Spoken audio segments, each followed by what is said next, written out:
joined us right now. This is Moet, and Moet is a type of owl called a barred owl. So I'm always really careful with how I pronounce his name. So it's called barred, so B-A-R-R-E-D. And they actually get their name from the barring they have on their chest over here and their belly. And these guys are quite common all over North America, especially in Ontario if you go up north towards Cottage Country and Muskoka areas.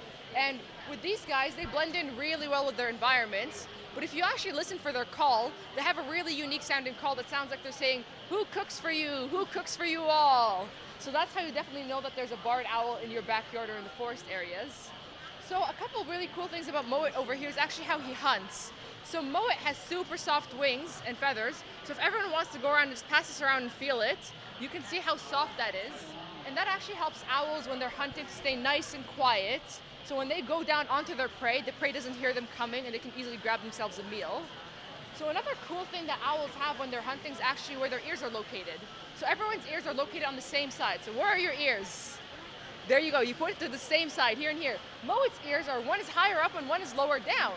So that actually helps him hear in 3 dimension.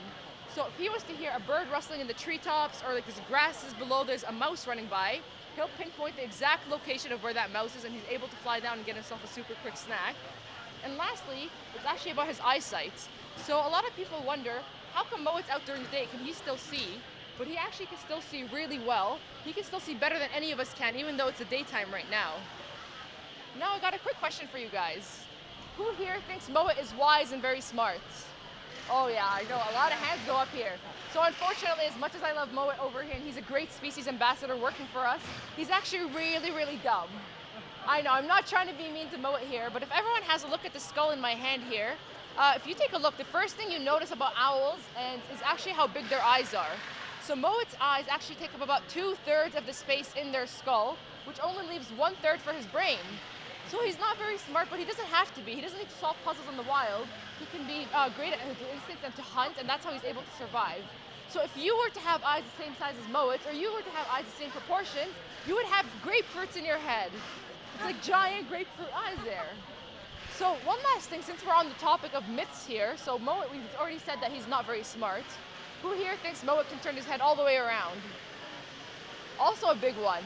So Moet can't actually turn his head all the way around because he's got some important things in his neck, like you do. You have your trachea and esophagus that helps you breathe and swallow, and so does he.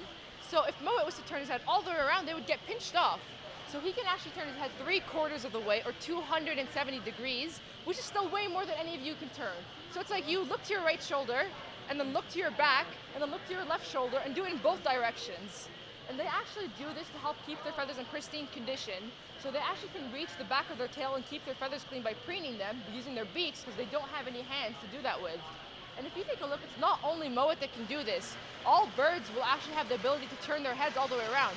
So if you guys are out for a walk in the park and you see that there is a pigeon in the ground or a Canada goose, they can all turn their head all the way around. So one last thing about Moet here is why we have him here. If Moet's a wild animal, why is he standing here in front of you guys? So Moet's story is a little bit sad to start off, and Moet was actually hit by a car. So a lot of people when they're driving on the highway, and they'll have a lot of garbage with them, and they'll just throw it onto the side of a road. Or something like an apple core or orange peels, they think it's good for the environment, and they throw it on the ground to help for fertilizer for the ground. But by the time the apple actually decomposes or gets into the ground and becomes dirt, it attracts animals like mice and rats and fish and then rodents and other creatures that are in that area. So Moet over here does not know that cars are dangerous, and he'll actually come and fly down right towards where the mice are by the side of a road, and that's how he was hit by a car.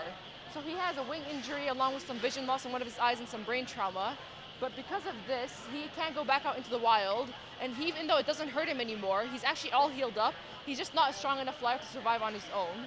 So now he works with Wild Ontario, and we're an education outreach group, and we travel all over the province of Ontario just to spread this message and a simple story about how keeping your garbage in your car or holding onto it until you get to a garbage can is actually really simple, and you can help save a species like Moet over here.